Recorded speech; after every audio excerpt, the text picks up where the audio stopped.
Hello student, मैं Anil sir. आज आप लोग के लिए मैं आर्मी के सेट 4 लेके आ रहे हैं। यहाँ से क्या होगा कि आपके सारे क्वेश्चन प्रीवियस ईयर से होते होंगे। यहाँ से आपको देखने से ये भी पता चल पाएगा कि आपके एग्ज़ाम में क्या क्या पूछेगा, क्या क्या चीज़ को हमको तैयारी करना है, किस टॉपिक पर ज़्यादा फोकस करना है। पुराने लड़के लोगों को तो ये चीज़ सारे चीज़ पता होता है कि हमको क्या पढ़ना है, कैसे तैयारी करना है, दौड़ कैसे करना है, क्योंकि वो लोग क्या करते हैं कि एक बार रिटेन में बैठे हैं, रिटेन से छट के आए हैं, तो कहीं ना कहीं से वो कमजोरी अपना जानते हैं। नए लड़कों लोगों के साथ क्या होता है कि वो लोग को बिल्कुल पता नहीं होता है कि हमको तैयारी कैसे करना चाहिए, दौड़ कैसे करना चाहिए। तो वहाँ पे क्या है कि उनके लिए थोड़ा सा रिटेन के लिए यहाँ पे उनको हेल्प मिल पाएगा कि किस टॉपिक को हमको अच्छे से तैयारी करना चाहिए। चलिए तो हम लोग आज पहला क्वेश्चन देखते हैं। तो देखिए आप लोग का पहला क्वेश्चन क्या बोल रहा है कि 1 से लेकर 100 तक प्राकृतिक संख्याओं का योग क्या होगा। तो आप लोग को पता होगा यहाँ पे n कितना है, यहाँ पे 100 संख्या है। अब यहाँ पे योग का एक फॉर्मूला होता है, इस पर रख दीजिएगा। यहाँ पे n इंटू n+1 बाई क्या हो जाता है 2 हो जाता है। यहाँ पे देख लेंगे, हम रखेंगे तो क्या हो जाएगा, यहाँ पे 100 हो जाता होगा। यहाँ पे 100 में 1 जोड़ देंगे तो कितना हो जाएगा 101 हो जाएगा। 2 से भाग कर देंगे, 2 से भाग करेंगे तो ये क्या हो जाएगा 50 हो जाएगा। गुणा करते होंगे 5 से तो 5 हो जाएगा, 0 हो जाएगा, फिर 5 हो जाएगा और 1 0। तो आपका कितना हो जाएगा 5050 हो जाएगा। योग कितना हो जाएगा 5050 हो जाएगा। यहीं पे आपको ये क्वेश्चन पूछ देता है कि 1 से लेकर 100 तक संख्याओं का औसत क्या होगा। तो अक्सर पूछता है, तो औसत जैसे ही पूछेगा तो औसत का क्या होता है, राशियों का योग बटे राशियों की संख्या। तो जितने संख्या होते होंगे और उतने से हम क्या करते होंगे, भाग दे देते होंगे। तो यहाँ पे देखिए कैसे हम फार्मूला एक बना रहे हैं। जैसे आपका योग का क्या है, आपका ये फार्मूला है, और वहाँ औसत में क्या बोलता है, राशियों का योग बटे राशियों की संख्या। तो आपको ये तो सारे योग हो गए। यहाँ पे मान लेते हैं यहाँ पे औसत निकालना होगा। तो औसत निकालने के लिए n से क्या होता है, राशियों की संख्या से भाग देना होता है। तो n क्या हो जाता होगा, कट जाता होगा। तो आपके पास औसत का फार्मूला क्या बनता है, n+1/2। तो औसत जैसे ही पूछ देगा तो क्या हो जाएगा, देखिए सेकेंडों में कैसे कर पाइएगा। 100 संख्या है, 100 संख्या में जोड़ दिए 1, 2 से भाग कर दिए, कितना हो जाएगा 50.50। तो आपका औसत लिखाना कितना आसान हो गया। जैसे 100 संख्या 1 जोड़ दिए, 2 से भाग कर दिए, तो यहाँ पे कितना हो जाएगा, 1 शक में 2 से भाग करेंगे तो यहाँ पे 50.50। तो कोई भी नंबर हो तो आपको औसत निकालना होगा। जैसे पूछ देता होगा आपको 1 से लेकर 1000 प्राकृतिक संख्याओं का औसत ज्ञात करें, तो क्या करना होगा, आपको कुछ नहीं करना होगा। 1000 में 1 जोड़ दीजिए, 2 से भाग कर दिए, आंसर आपका आ जाएगा 550। तो आप ऐसे इजीली क्वेश्चन को सोच सकते हैं। चलिए और नेक्स्ट क्वेश्चन देखते हैं। चुनाव से संबंधित क्वेश्चन है। क्या बोल रहा है, एक चुनाव में एक उम्मीदवार 60% वोट लेकर दूसरे उम्मीदवार को 14 से मतों से हरा देता है, तो कुल वोट डाले गए। तो ये पूछ रहा है कि कितने वोट डाले गए थे। तो मान लेते हैं यहाँ पे चुनाव आपको यहाँ पे 100% का होता है। तो इसमें जीतने वालों को कितना परसेंट मिल जा रहा है, तो जीतने वालों को कितना परसेंट मिल जा रहा है 60%।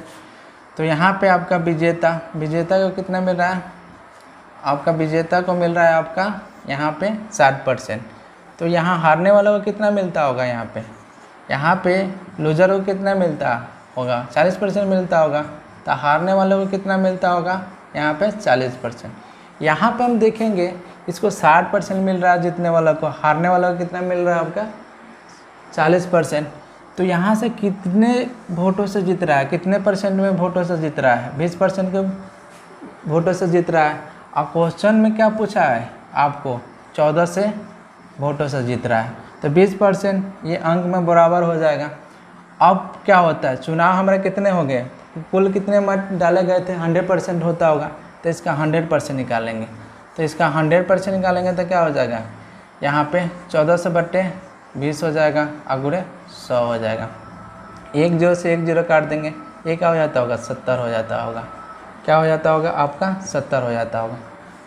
तो कितने वोट टोटल होते होंगे चुनाव में, कितने वोट डाले गए होते होंगे 7000। अब यहाँ से आपका क्वेश्चन यही पूछा होगा तो आपका आंसर यही हो जाएगा 7000। लेकिन क्वेश्चन यहाँ ये भी पूछता है कि जीतने वालों को कितना वोट मिला, हारने वालों को कितना वोट मिला। तो आपको 3 तरह से क्वेश्चन पूछता है, मैं यहाँ पे बता देता हूँ। तो आपका कुल कितने वोट डाले गए थे, आपका 7000। अब यहाँ पे देख लीजिए, तो आपका जीतने वाले का वोट निकालना होगा तो क्या करेंगे, यहाँ पे जीतने वाले को बोलेगा तो 7000 का हम 60% निकाल देंगे। तो क्या हो जाएगा यहाँ पे 7 चौके 7 छक्के 42 हो जाएगा। तो कितना हो जाएगा, जीतने वाले को कितना वोट मिला होगा, 42 से मिला होगा। फिर यहीं पे पूछता कि हारने वालों को कितना वोट मिला। तो हारने वालों को आपका टोटल वोट कितना है, आपका 7000 है। इसका आपका 40% निकाल लेते हैं। तो 40% निकालते हैं तो कितना हो जाता है 7 चौके 28। तो कितना हो जाता है यहाँ पे 28 हो जाता है, यहाँ पे 28 हो जाता है। यहाँ पे देखिए इसको कितना मिल गया आपको 42, हारने वालों को 28। तो कितना वोटों से वो जीता होगा, 1400 वोटों से जीता होगा, वही इंडिकेट किया है। तो आप देख लीजिए 3 तरह का क्वेश्चन पूछता है। आप यहाँ पे क्वेश्चन को ये तो टेक्निक सिखा रहे हैं, आपको मौखादी कैसे करना है। देखिए कैसे करना है, जीतने वाला को कितना वोट परसेंट मिल रहा है 60% मिल रहा है। तो हारने वाला को कितना मिल रहा होगा 40% मिल रहा होगा। कितना वोटों से परसेंटेज जीत रहा है 20%। और वहाँ क्वेश्चन में क्या बोल रहा है 1400 वोटों से जीत रहा है। तो 20% बराबर 1400, तो 100% बराबर कितना हो जाएगा 7000 वोट हो जाता होगा। अब पूछता है कि जीतने वालों को कितना वोट मिला। तो आप 7000 का 60% निकालते हैं तो कितना हो जाता 42 हो जाता। अगर पूछता हारने वालों को कितना वोट मिला तो आप क्या करते 7000 का 40% निकालते हैं तो 2800 हो जाता है। तो ऐसे क्वेश्चन को आप मौखादी भरभली कर सकते हैं। चलिए नेक्स्ट क्वेश्चन देखते। तो देखिए आपके क्वेश्चन क्या बोल रहा है, 3600 का 1:2:3 के में बांटिए। तो आप देखिए बहुत आसान होता है, कुछ भी नहीं इसमें होता है। ये यहाँ पे 1 अनुपात है, यहाँ पे 2 अनुपात है, यहाँ 3 अनुपात है। यहाँ पे 1 अनुपात, ये 2 अनुपात, 3 अनुपात हो जाएगा, 3 अनुपात ये हो जाएगा, जुड़ जाएगा। कितना होता होगा टोटल, यहाँ पे 6 अनुपात। यहाँ पे आपका टोटल के बराबर क्या हो जाएगा, आपका 6 अनुपात के बराबर 3600। तो यहाँ 1 रेशियो बराबर क्या हो जाता होगा आपका रेशियो, तो क्या हो जाएगा 3600 बटे आपका 6। तो यहाँ से क्या हो जाएगा, क्या प्राप्त हो जाएगा 6 से। 1 रेशियो बराबर 6 से आ गया। तो हमारा 1 अनुपात है, तो इसमें कितना से गुणा कर देंगे 600 से गुणा कर देंगे तो कितना हो जाएगा 600 हो जाएगा। ये 2 अनुपात है, तो यहाँ से गुणा कर देंगे हम तो कितना हो जाएगा होगा 6 दूना 12, तो ये 1200 हो जाता होगा। ये 3 अनुपात में है, 600 से गुणा कर देते होंगे तो कितना हो जाता होगा 1800। यहाँ से जोड़िए, देखिए 3600 है। तो आप भी इस क्वेश्चन को इजीली कर सकते हैं। कैसे कर सकते हैं, 1 अनुपात है, 2 अनुपात है, 3 अनुपात है, टोटल कितना अनुपात होता होगा 6 अनुपात। 6 अनुपात बराबर कितना 3600, तो 1 अनुपात बराबर कितना हो जाएगा 600। तो पहला अनुपात कितना हो जाएगा, 1 अनुपात है तो आपका कितना हो जाएगा, आपका 600 हो जाएगा। 2 अनुपात है तो उसमें क्या करते होंगे 600 से गुणा कर देंगे, कितना 1200। 3 अनुपात है तो उसमें 600 से गुणा कर देंगे 1800। तो आप इस सब क्वेश्चन को क्या है, बस ये तो हमको केवल टेक्निक लिखना पड़ रहा है आपको, लेकिन ये सारे क्वेश्चन को आप भरभली कर लेंगे। चलिए तो नेक्स्ट क्वेश्चन देखते हैं। क्वेश्चन आप लोग का आर्मी टेक्निकल में पूछा हुआ है, एवरेज से क्वेश्चन है। एक कक्षा के 24 छात्रों का औसत भार 40 केजी है। यदि अध्यापक का भार भी सम्मिलित किया जाए तो औसत भार 1 केजी बढ़ जाता है, तो अध्यापक का भार क्या होगा। तो यहाँ पे आप देख लीजिए क्या बोला है, यहाँ पे 24 छात्रों का औसत भार कितना है आपका, यहाँ पे 40 केजी है। कितना है 40 केजी है। अब देख लीजिए इसमें अध्यापक आते होंगे तो एक संख्या बढ़ जाता होगा, तो कितना होता होगा, अब संख्या कितना बढ़ जाएगा 25 हो जाएगा। और जैसे ही आपका अब औसत भार कितना बढ़ रहा है, संख्या 25 हो गया तो औसत भार 1 बढ़ रहा है, तो 1 से हम गुणा कर देते हैं। यहाँ पे 1 से गुणा करने के बाद से हमको क्या प्राप्त हो रहा होगा 25 प्राप्त हो रहा होगा। यहाँ पे यही हम लोग जोड़ देते होंगे। ये जोड़ देंगे तो कितना हो जाएगा, 65 kg हो जाएगा। तो अब क्या होता होगा, यही औसत भार बढ़ता होगा ना अध्यापक का आने से। तो अध्यापक का आपका भार क्या हो जाएगा, कितने kg के होते होंगे, 65 kg के होते होंगे। थोड़ा सा अब ये तो आपका शॉर्ट में हो गया, लेकिन डिटेल में देखिए। मान लेते हैं यहाँ पे 24 छात्रों का औसत भार कितना है, 40 है। तो 24 गुणे क्या कर लेंगे हम, 40 कर लेंगे। यहाँ से कितना हो जाएगा आपका, 6 चौके 16 के 6 हो जाएगा, 8 1 9 हो जाएगा, तो 9 से 60 हो जाएगा। अब इसमें अध्यापक आए होंगे तो संख्या कितनी हो जाती होगी, 25 हो जाती होगी। और औसत भार कितने बढ़ने की बात कर रहा है, 1 बढ़ने की बात कर रहा है। पहले 40 kg भार था औसत भार, तो अब क्या हो जाएगा, 41 हो जाएगा ना, 41 हो जाएगा। तो यहाँ से हम 25 में गुणा कर देते होंगे, तो यहाँ पे हम 25 गुणे 41 कर देते हैं। तो अब क्या हो जाता होगा, 25 हो जाएगा और 100 हो जाएगा। तो कितना हो जाएगा, 5 हो जाएगा आपका। यहाँ पे आपका 2, ठीक है, यहाँ पे आपका, तो अब कितना हो जाएगा आपका, 1025 हो जाता होगा। गुणा करने पे कितना हो जाता होगा, 1025। यहाँ देखिए अब घटा लेंगे इसमें, तो कितना हो जाएगा आपका, घटाने पर 5 हो जाएगा, इसमें से ये घटाएंगे। फिर यहाँ पे आप देख लीजिए 12 आएगा, इधर से ले गए तो ये 9 हो जाता होगा, तो 65। तो उनका औसत भार कितना होता होगा, 65 kg का होते होंगे। तो आप देख लीजिए टेक्निकल में कैसे कीजिएगा। 24 छात्रों का औसत भार कितना है, 40 kg है।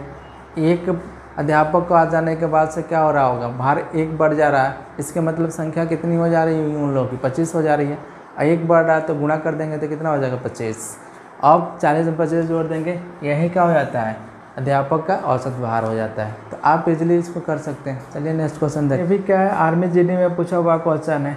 क्या बोल रहा है, ए और बी मिलकर एक काम को 10 दिन में कर सकते हैं और ए अकेला उस काम को 15 दिन में कर सकता है। तो बताया कि बी अकेला उस काम को कितने दिन में करेगा। तो इससे आप लोग को क्या पता चलेगा कि कैसे कैसे क्वेश्चन आप लोग का आर्मी जीडी चाहे आर्मी टेक्निकल में पूछता है। तो आप देख लीजिए, ये आप इसको मौखादी भी कर सकते हैं। देखिए अभी पहले हम आपको टेक्निक बता देते हैं कि आपको कैसे करना है, उसके बाद से ये बताएंगे आपको कि बिना पेन चलाए कैसे क्वेश्चन कर सकते हैं। ए और बी किसी काम को कितने दिन में करते हैं, 10 दिन में करते हैं, और ए अकेला इसी काम को कितने दिन में करता है, 15 दिन में करता है। यहाँ से दोनों का एलसीएम क्या हो जाएगा आपका, 30 हो जाएगा। तो ये टोटल आपका वर्क हो जाता है। अब ये बताइए, ए और बी 30 काम करेंगे 10 दिन में, तो एक दिन में कितना काम करते होंगे, इसमें भाग देंगे तो पता चल जाएगा।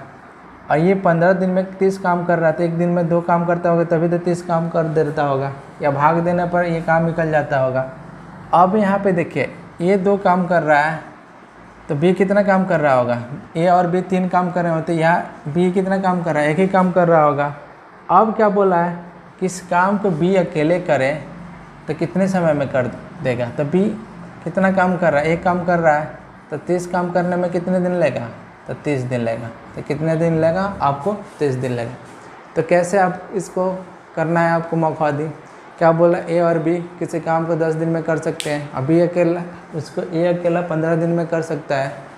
तो आप देखिए इसको एलसीएम क्या हो जाएगा आपका एलसीएम क्या हो जाएगा, 10 15 का आपका 30 हो जाएगा। ए और बी मिलकर करते होंगे तो 3 काम करते होंगे, और ए अकेला 2 काम करता होगा। इसका मतलब बी कितना काम करता होगा, एक दिन में 1 काम करता होगा। तो 30 काम करने में कितना दिन लेगा, 30 दिन लेगा।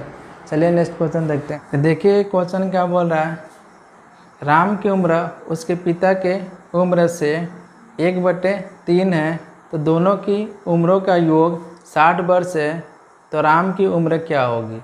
तो आप देख लीजिए कितना आसान है।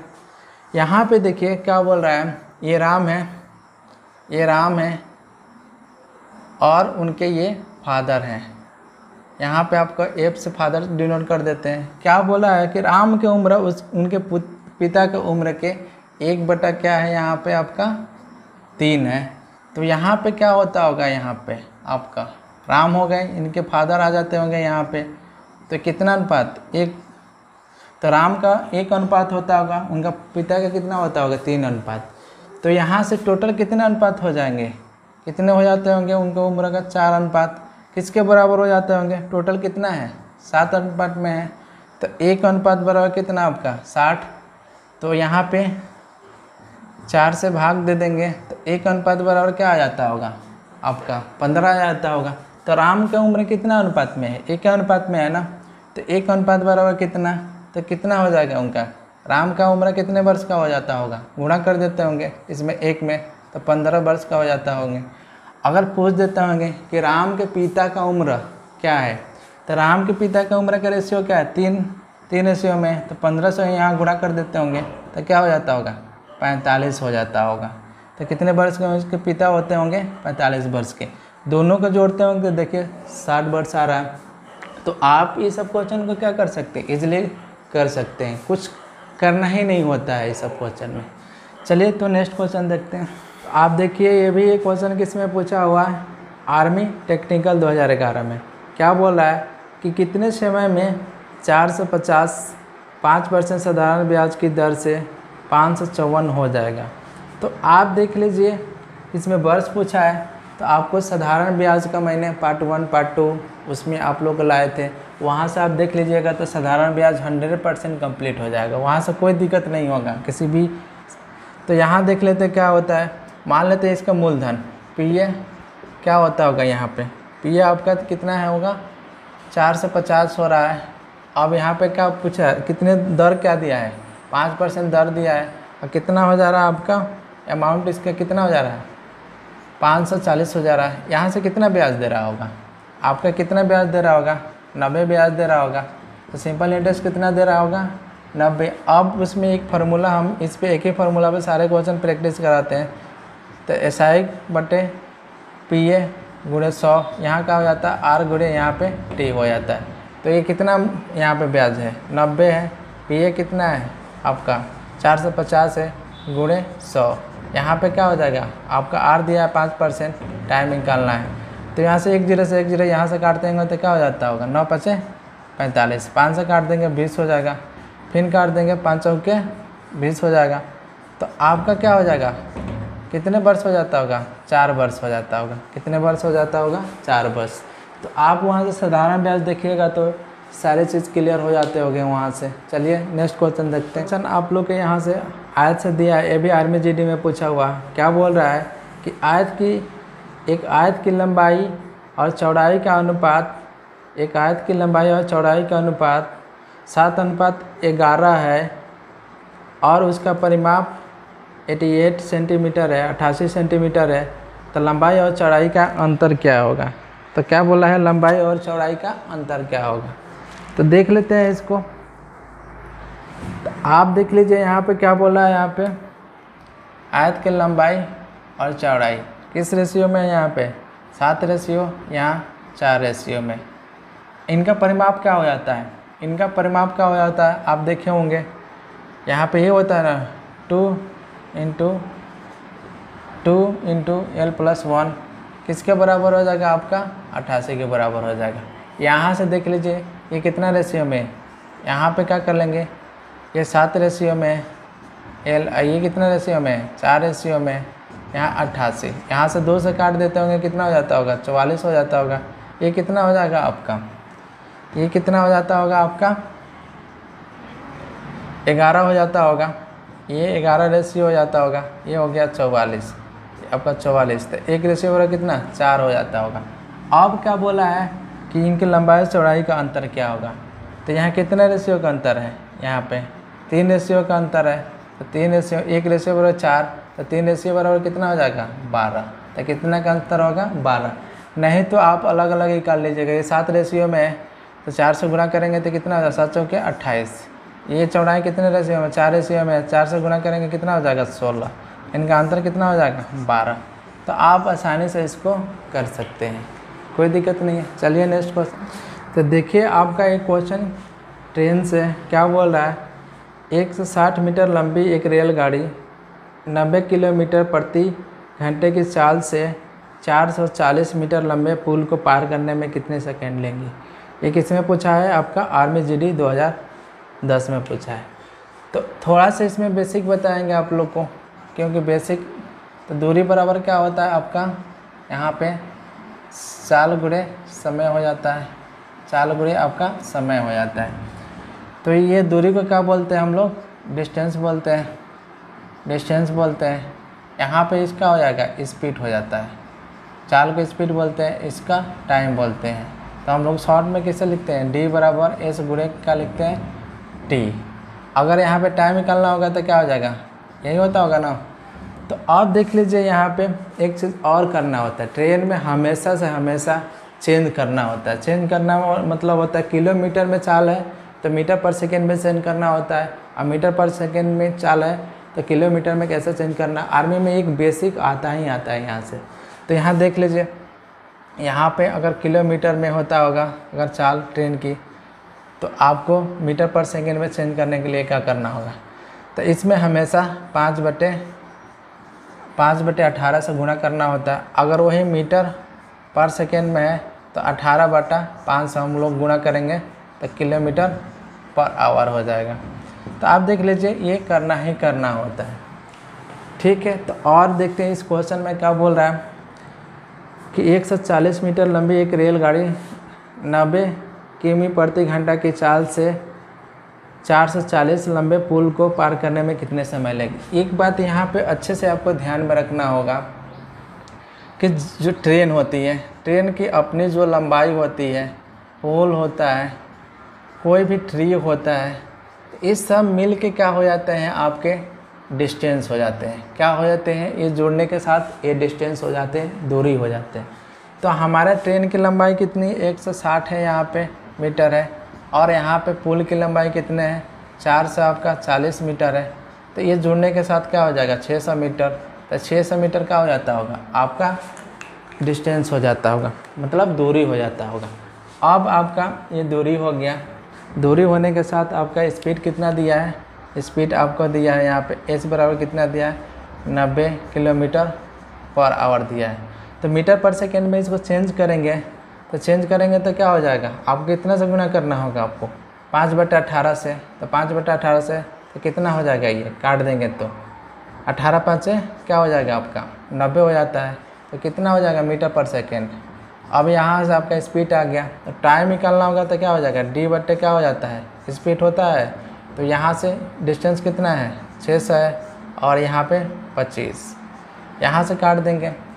तो अब देखिए यहाँ से काटेंगे, 5 से काटेंगे तो कितना? 12, 20 मिनट में 120 मिनट में कट जाएगा। ये 5 हो गया। फिर यहाँ से 24×5 क्या हो जाता है? 100।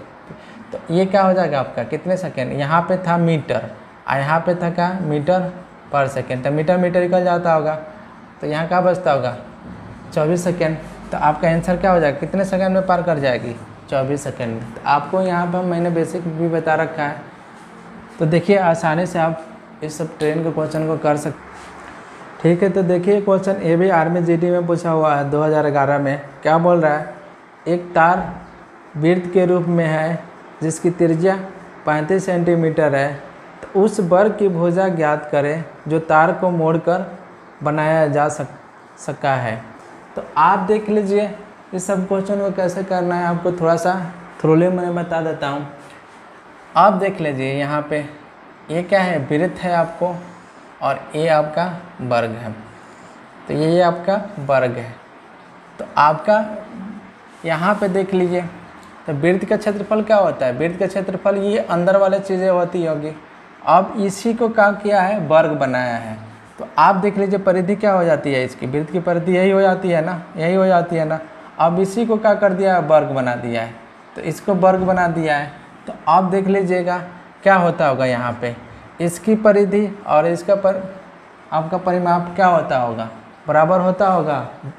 वृत्त की परिधि और वर्ग का परिमाप क्या होता होगा? बराबर होता होगा, क्योंकि इसी घेरा को लेके ना ये वर्ग बनाया है। तो यहाँ पे क्या लिखिएगा? परिधि क्या होता है इसका? 2πr होता है। तो यहाँ पे क्या हो जाएगा?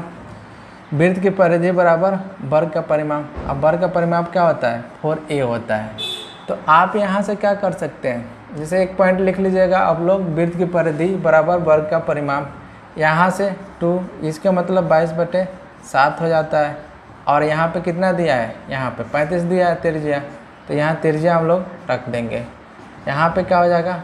4a हो जाएगा। यहाँ से काटते होंगे तो 7 5 35 हो जाता होगा। यहाँ पे अब देख लीजिए 2 मर्त में कट जाएगा, यहाँ से काटेंगे 11, तो वर्ग का परिमाप क्या हो जाता होगा, वर्ग का परिमाप एक भुजा कितना हो जाता होगा, 55 सेंटीमीटर हो जाता होगा। तो आप आसानी से इस सब क्वेश्चन को कर सकते हैं। क्यों कर सकते हैं, देखिए कैसे, क्या बोला है कि ये पीड़ित है, इसी को क्या कर रहा है, मोड़ के वर्ग बनाया है। तो अब जो इसकी परिधि होती है, यही परिधि होती है, तो इसके परिमाप का क्या होता होगा, ये इसके परिमाप का बराबर होता होगा। और एरिया क्या होता है, अंदर के चीज़ें जो एरिया होता है, चाहे इसका वर्ग का क्षेत्रफल अंदर की चीज़ें होती है। तो आप यहाँ पे परिमाप क्या होता होगा, इसकी परिधि और इसका परिमाप बराबर होता होगा। तो यहाँ आपसे आप इजीली इसका वर्ग का आप एक भुजा निकाल सकते हैं। तो वर्ग का एक भुजा कितना हो जाएगा आपका, 55 सेंटीमीटर हो जाएगा। चलिए नेक्स्ट क्वेश्चन देखते हैं। देखिए आप लोग का सरल करे बोल रहा है, तो आप लोग का है कि इस सब क्वेश्चन को आप लोग आसानी से कर सकते हैं। इसके सरलीकरण का पहला भाग आप लोग दूसरा भाग में इस टाइप के क्वेश्चन कराए होंगे। तो आप देख लिए कुछ नहीं करना होता है। यहाँ पे इसको हम क्या मान लेते हैं, ए मान लेते हैं, इसको हम बी मान लेते हैं। तो कहीं ना कहीं से आप देख लीजिए यहाँ पे ए बी फार्मूला पर हो जाएगा आपका। तो यहाँ हम देख लीजिए क्या कर लेते हैं इसको, ये देखिए ये यहाँ पे क्या हो जाता होगा, 2ab होता होगा ना, तो इसको गुणा कर दिया है। तो आप देख लीजिए इसको, ये क्या हो सकता है, ये मान लीजिए तो ए स्क्वायर, ये क्या हो जाएगा आपका 2 है तो बी स्क्वायर हो जाएगा। यहाँ पे क्या हो जाएगा 2ab हो जाएगा। और ये क्या हो जाता होगा, ए माइनस आपका बी हो जाता होगा। क्या अब इसको हम ऐसे लिख सकते हैं, ए माइनस बी के होल स्क्वायर, और यहाँ पे क्या हो जाएगा ए माइनस बी। तो यहाँ पे देख लीजिए ये 2 है, तो इसको क्या कर लेंगे, चलिए खाली और थोड़ा डिटेल में कर लेते हैं। ऐसे लिख सकते हैं, 2 बार लिख सकते हैं। तो यहाँ पे क्या हो जाएगा, कट जाएगा। तो कट जाएगा तो बचेगा क्या, ए माइनस बी ए बचेगा ना आपका। ए माइनस बी क्या माने है यहाँ पे ए माने है ना। आप यहाँ पे क्या माने है 1.03, और बी के क्या माने हैं आप यहाँ पे 0.03। घटा देंगे तो कितना हो जाएगा, आपको घटाने पर क्या हो जाएगा आपका 1 आ जाएगा। तो घटाने पर क्या आ जाएगा आपका 1 आ जाएगा। तो आंसर क्या होगा आपका 1 हो जाएगा। तो जैसे ही इस टाइप का क्वेश्चन आता होगा तो सीधा आपको पता चल जाएगा, ए बी निकल जाता होगा तो सीधा घट जाता होगा। तो आपका क्या हो जाता होगा, यहाँ पे आपका इसमें से घटा देते होंगे 0.03, तो कितना हो जाएगा 1 हो जाएगा। तो आपका आंसर क्या हो जाएगा 1 हो जाएगा। चलिए नेक्स्ट क्वेश्चन। तो देखिए आपको क्या बोल रखा है ये, कि दिए हुए त्रिभुज में ए और बी में ए बी और ए सी, ए बी बराबर ए सी तथा आधार सी को डी तक बढ़ाया गया है। तो कोण आपका कोण ए और सी बराबर क्या है, कितना 130 डिग्री हो, तो कोण ए का मान ज्ञात कीजिए। तो आप देख लीजिए फिगर कैसे बनेगा, फिगर भी आपको दिया होगा यहाँ पे आपको दिया है। तो यहाँ पे ए का कोण है ए है, और यहाँ पे आपका बी है और ए सी है। तो आपका क्या दे दिया, बोला ए सी को बढ़ाया गया है कितने तक, डी तक बढ़ाया गया। तो यहाँ देख लेते कितना दिया है आपको 130 डिग्री। तो यहाँ से आपको क्या पूछा है, यहाँ पे आपको कि ये एंगल पूछा है कितना होगा। तो सबसे पहले हम लोग ये देखते हैं यहाँ पे ए बी और क्या है ए सी बराबर है, मतलब ए भुजा आपको बराबर है। तो नियमतः आप देख लीजिए जब 2 भुजा बराबर होते हैं तो उनके दोनों एंगल क्या होते हैं, यहाँ पे बराबर होते हैं। तो ये दोनों कोण क्या होते होंगे आपके बराबर। जैसे ही भुजा 2 बराबर होंगे तो उनके क्या होते होंगे, उनके दोनों कोण क्या होते होंगे, बराबर होते होंगे। तो यहाँ इस लाइन पर यहाँ पे 130 डिग्री है, तो ये क्या हो जाता होगा आपका 130 डिग्री है। तो टोटल 180 होता है, तो इसमें से घटाएंगे तो ये कितना हो जाता होगा आपका, ये आपका कितना हो जाता होगा 50 डिग्री होता होगा। आप देख लीजिए ये बोले हैं कि दोनों इसके भुजा बराबर है तो दोनों कोण बराबर होता होगा। तो ये 50 डिग्री, ये 50 डिग्री। तो आप देख लीजिए ये कितना हो जाएगा आपका, ये वाला कितना हो जाएगा। तो यहाँ देख लेते हैं आपको ये 50 डिग्री, ये भी 50 डिग्री हो गया। तो अब कितना हो जाता होगा, ये 100 डिग्री हो जाता होगा।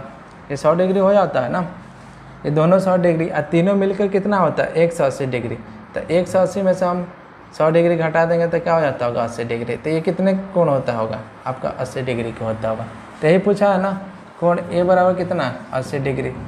तो आप आसानी से इसको निकाल सकते हैं। हाँ, यहाँ पे एक और नियम होता है, जो बाह्य कोण तो होता है 180 डिग्री, इसके इंटरनल जो एंगल है इसका और इसका हमेशा जोड़ के बराबर होता है। तो ये थ्योरम भी है।